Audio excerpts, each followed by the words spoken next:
es músico, es compositor, es productor, es pianista. Y hablando de pianos, a los 7 años se inicia en el piano, eso nos han dicho. Se formó en los conservatorios de Costa Rica y de Madrid. Realizó estudios de jazz y flamenco en Barcelona, también en Suiza. Autor de más de 20 discos como solista y de otros muchos como músico invitado, como productor. Un hombre que conoce muy bien la política, la cultura y la paz. Logró reunir a 14 músicos de 7 países centroamericanos, dio origen a una orquesta muy especial, después a un sello que tuvo el nombre de la orquesta con un objetivo muy claro, rescatar y dar a conocer la música centroamericana. Una tarea que le ha tenido ocupado en esta última década y una tarea que no va a dejar huérfana ni mucho menos, que es la de dar a conocer la música que se hace en Centroamérica y conocer la música que se hace en el mundo para poder interrelacionarla, para poder interconectarnos. Y la relación que tiene la música y el medio ambiente también es otra de las fascinaciones, de las pasiones y, por qué no, de las preocupaciones. Manuel Obregón, muchísimas gracias por recibirnos. Muchas gracias, un gusto estar siempre vinculado a Cultura por la Paz. Todas las iniciativas que tengan que ver con este tema me interesan, así que bienvenidos. Bueno, comenzamos por el principio. Músico, compositor, pianista, productor, político. ¿Quién es Manuel Obregón? Bueno, esa es la pregunta que yo me hago todos los días también, creo, cuando me despierto. Porque evidentemente son muchas cosas, ¿verdad?, que nos llaman la atención, pero digo nos llaman, estoy hablando en plural por eso mismo, porque a veces me considero, ¿verdad?, que estoy como habitado por diferentes entes, y el de la música creo que es de los más tenaces, el más fuerte, porque está ahí siempre como un lenguaje de comunicación que me facilita mucho el acceso a otras dimensiones, a otros lugares también. Es una llave importante la música. El tema de medio ambiente en un país como Costa Rica, pues siempre estamos ligados a esa maravilla de tener el ambiente tan cercano, y también ir viendo cómo ha cambiado en todos los años durante los cuales hemos estado aquí en Costa Rica. Luego, el tema de la paz también, ¿verdad? Que es algo con lo que crecimos en Costa Rica, pero también que en diferentes etapas hemos visto peligrar, ¿verdad? Como incluso la que estamos actualmente. Así que es algo que hay que defender, pues con todas las herramientas que tengamos, con la música, con la palabra, con las acciones también que podamos tomar. Y una de ellas fue la que me llevó también a participar en el gobierno de Laura Chinchilla, y también a aportar lo que yo podía dentro del campo de la cultura. Bueno, pues ya que estamos comenzando por el principio, definiendo o intentando definir a este hombre tan multidisciplinar y polifacético, empezamos por el principio. Manuel, caramba, 7 años, se inició en el piano a los 7 años. ¿Quién es Mercedes Valverde? Bueno, ella fue mi abuela, era profesora de piano, estudió para ser maestra, y a eso se dedicó toda su vida. Una maestra rural que viajó por toda Costa Rica con su piano, y una de sus misiones fue enseñarnos a todos sus nietos al menos el acercamiento a este maravilloso instrumento que es el piano, lo cual yo siempre le agradezco. Desde muy pequeño empezamos ya, porque ella llevó el piano a la casa a tocar, a estar vinculados con la música, y nos empezó a dar clases de teoría. Empezamos siempre como debe ser, a jugar con el instrumento, ¿verdad? Ella sabía guiarnos de esa manera y amar la música y respetarla también en lo que se podía. Ella era muy estricta también, y al principio para mí la música era diversión y a veces me costaba entender eso, pero ahora con el tiempo le agradezco mucho esa disciplina, el desarrollar una técnica y conocer más a fondo la música. Esa era mi abuela. Esa, caramba, una suerte, ¿no? Sí, la verdad que sí, una luchadora y una persona que pues sacó adelante con creces su tarea, ¿verdad? Con mucha pasión, creyendo en lo que hacía. Bueno, Manuel ha creído en todo lo que hace desde el principio hasta el final, y buena cuenta es esos viajes que le han llevado a formarse musicalmente hablando. Decía el Conservatorio de Costa Rica, también en Madrid, Barcelona, Suiza, mencionaba diferentes lugares que son testigos de su formación académica y musical. ¿Qué hay de estos lugares hoy, ahora, en Manuel Obregón? ¿Qué se ha traído de estos lugares? Bueno, te he traído una huella, ¿verdad? Que siempre queda, sobre todo porque fueron años de muchísima... Muy interesantes. Sí, yo le llamo cierta inocencia, lanzarse, ¿verdad? A aprender música desde un país como Costa Rica. La verdad es que era una locura, siempre se tenía en contra muchas cosas. Pero sí, digamos, el hecho de poder haber vivido en tantos lugares en España, que para mí es una segunda patria también, y en los diferentes conservatorios y lugares que estuve, es parte, considero yo, de una búsqueda, de una curiosidad por aprender. Sin embargo, siempre considero que la verdadera escuela estuvo más en la calle, estuvo más en los lugares que pude visitar después, con los músicos que pude compartir, ahí se da un aprendizaje. No porque la academia no sea importante, ¿verdad? Pero sí te ayuda a entender que el verdadero conocimiento viene de una experiencia vital, y por eso empecé ya al regresar a Costa Rica después de estos viajes por Europa y bueno, España, Suiza, que sobre todo fueron los países que viví, a recorrer Centroamérica primero, que no lo conocía, Costa Rica también, y posteriormente Latinoamérica, formando esas orquestas de integración. ¿Qué se trae de los viajes cuando viaja? Porque sigue viajando. ¿Suele traerse música? Bueno, antes traía más música, instrumentos siempre traigo, Sí. ¿verdad?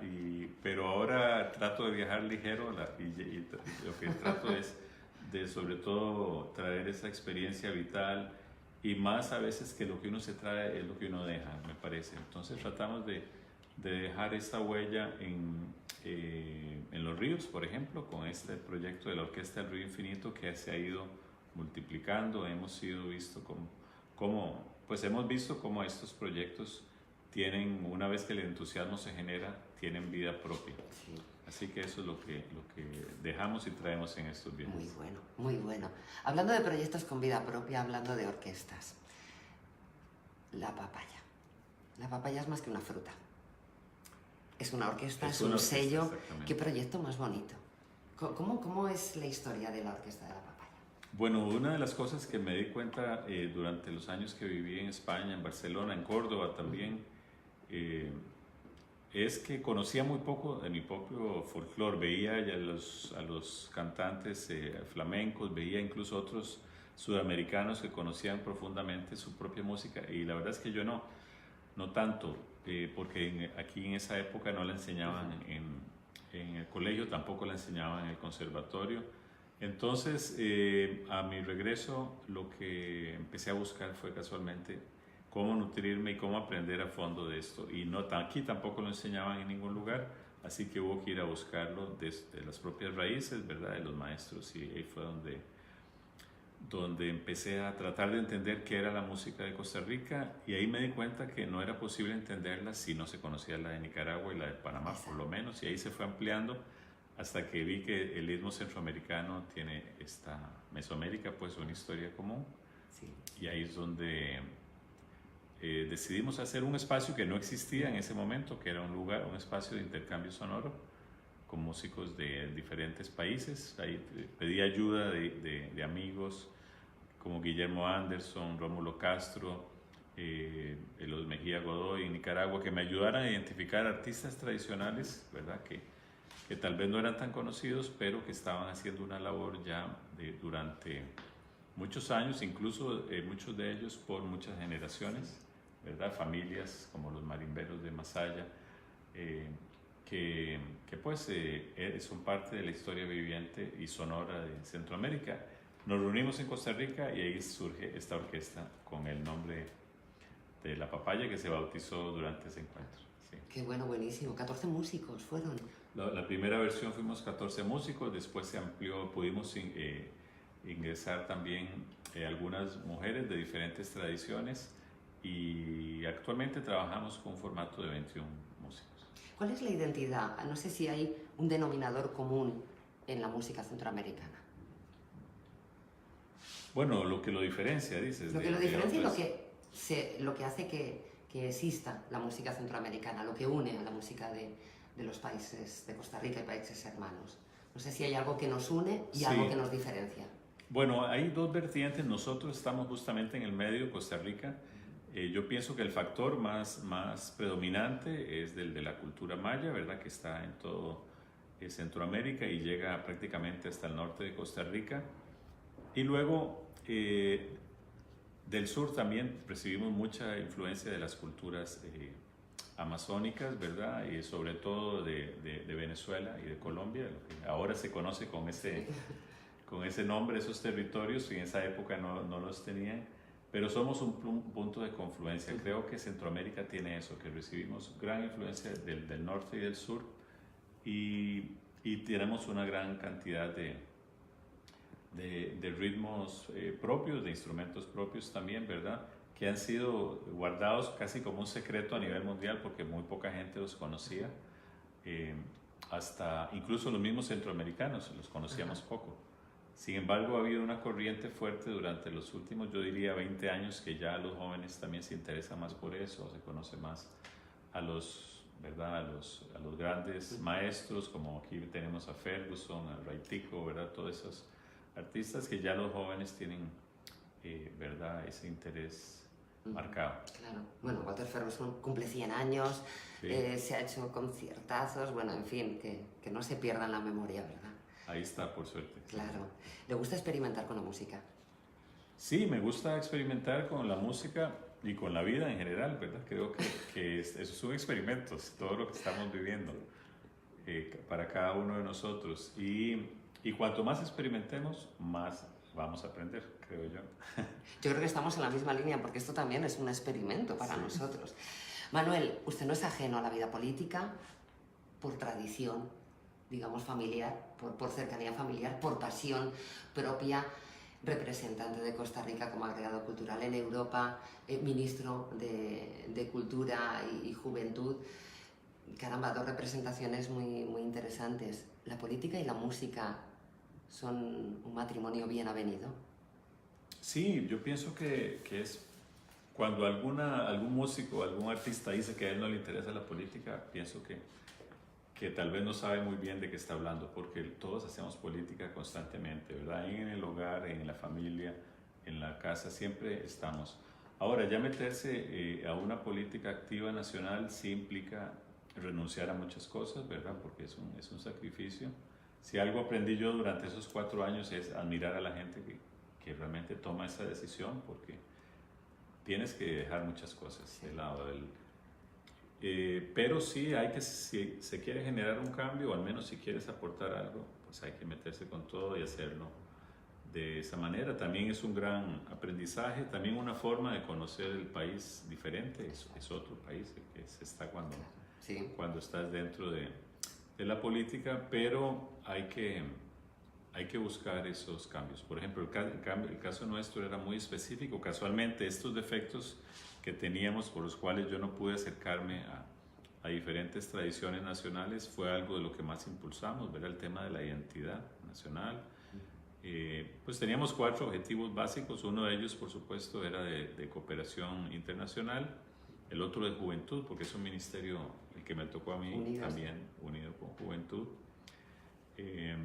Y el otro era el de la democratización, digamos, de la música y de todas las disciplinas artísticas, ¿verdad? Porque estaba todo muy centralizado en San José. Entonces era pensar en una democratización descentralizando, digamos, los recursos que estaban todos en el Valle Central hacia las provincias. Es una tarea difícil y larga que todavía está en proceso, pero algo aportamos en eso. Satisfactoria. Así es. ¿Volver a la política? Pues pienso que sí, siempre me interesa, trato de seguirlo, sin embargo, creo que también le toca a otras generaciones ahora meterse de lleno, como lo hicimos, pero sí me gusta apoyar proyectos, ¿verdad? Que aparecen, entonces pienso que sí, siempre voy a estar vinculado a eso. Bueno, y vinculado a la Fundación Cultura Espaz porque le nombramos embajador de la Fundación Cultura Espaz. Y aquí viene la pregunta, sigamos agitando en esa coctelera, política, música y paz. Bueno, viene en un momento muy interesante, ¿verdad? la música es un lenguaje muy poderoso, siempre se ha utilizado para generar espacios de paz en toda la historia de la humanidad, pero también para marcar hechos históricos, ¿verdad? La política tiene sus propias lógicas, ¿verdad? Ahora, por ejemplo, que vemos casi que hay un impulso de nuevo hacia toda la carrera armamentista, de lo cual es sumamente preocupante, por un lado, ¿verdad? Ver cómo es posible que con la cantidad de necesidades que tenemos en el mundo se estén ahora destinando otra vez presupuestos enormes a crear herramientas para matar a otros seres humanos. Eso es algo que es muy difícil de entender, no solo para cualquier artista, para cualquier persona, sin embargo también es una realidad, es un negocio que hay en el mundo y ahí van todas las grandes potencias detrás a fabricar armas. Entonces casualmente es un momento para generar alianzas también en otro sentido, y Cultura por la Paz me parece una iniciativa bellísima, que siento que ha surgido de un impulso natural y que tenemos que apoyar y multiplicar en todos los países iniciativas como esa. Buenísimo, esa es una filosofía compartida. Sí. Manuel, ¿la paz nace o se hace? Bueno, eso sí es una buena pregunta. La verdad no lo había pensado. Pienso que hay un estado idílico, ¿verdad? De paz que no siempre se da, hay que estarlo cultivando, hay que estarlo defendiendo también. Lo que sí es cierto es que lo opuesto, ¿verdad? Que podríamos catalogar como este estado de guerra ha sido muy común en la historia de la humanidad, ¿verdad? Está la frase esta famosa que la paz no es exactamente la ausencia de guerra, sino yo lo vinculo más con un estado profundo de convicción, ¿verdad? Y de serenidad, de paz. Eso es la visión que tengo. ¿Cómo uno puede hacer paz? ¿Cómo puede formar parte de un movimiento de paz? ¿Cómo cualquier ciudadano, desde su punto de vista, desde su lugar, desde su casa, todos podemos colaborar, ¿no? Bueno, el primer paso es empezar por uno mismo, ¿verdad? Exacto. Porque siempre estamos, tratando de defender a veces un argumento incluso, pero lo que yo trato cada vez más de cultivar con meditación, con diferentes prácticas de cosas básicas como la meditación, el yoga, el qigong, caminar en el bosque, esas cosas que a veces parecen, ¿verdad?, que son sencillas, pero hay que buscar ese enfoque por estar en un estado de serenidad, ¿verdad? Lo que yo llamo a veces también la coherencia cardíaca, cuando conectas el cerebro con el corazón, estás en paz, eso se irradia. Sí. Y cuando tú lo logras irradiar, o sea, en primer lugar tienes una paz interna que se puede contagiar y en tu entorno familiar, y eso se multiplica, es como tirar una piedra en el agua, ¿verdad? Pienso que esa es la forma en que debemos actuar, y muchas veces en el día entramos por la forma de vida que tenemos en un estado de nuevo de guerra, porque también somos guerreros, somos depredadores, somos bichos raros. Somos un poco bichos raros. Sí. Le iba a pedir un mensaje por la paz, pero me encanta ese mensaje de contagiemos la paz interior de cada uno, ¿no? Ese puede ser el mensaje. Ese podría ser un bonito mensaje, sí. La verdad es que lo que más trato de hacer con la música últimamente en las composiciones he estado trabajando también más eso, ¿verdad? El hecho de acercarme, en primer lugar porque lo necesito, pero también porque creo que la sociedad cada vez busca más ese estado, y la música es una buena herramienta. Claro que sí. Manuel Obregón, ¿cuál es su lema? No sé si tiene un lema de vida. No, la verdad es que no tengo ningún lema de vida que pueda ahora mismo acordarme, pero bueno, pienso que es la labor de cada día, ¿verdad? Pienso que la realidad se acerca cuando uno está en el trabajo de las cosas que le apasionan. Claro que sí, con pasión se consigue todo. Muchísimas gracias por habernos... Bueno, ese es un buen lema. Ese es un buen lema, ojo, sí, ya está. Con pasión se consigue todo. Con pasión se consigue todo. Muchísimas gracias. Este costarricense tan comprometido con su país, con su cultura, con la paz, que como la música tampoco sabe de fronteras y que es capaz de conectar absolutamente a todos. Muchísimas gracias por esta charla, por participar en este proyecto de la Fundación Cultura Spaz, Spaz Mediática, y es un placer tenerle siempre como embajador. Gracias. Muchas gracias. Un saludo a todos los que nos están escuchando y siempre busquemos pues este espacio de paz que está dentro de nosotros, no está afuera. Listo. Súper.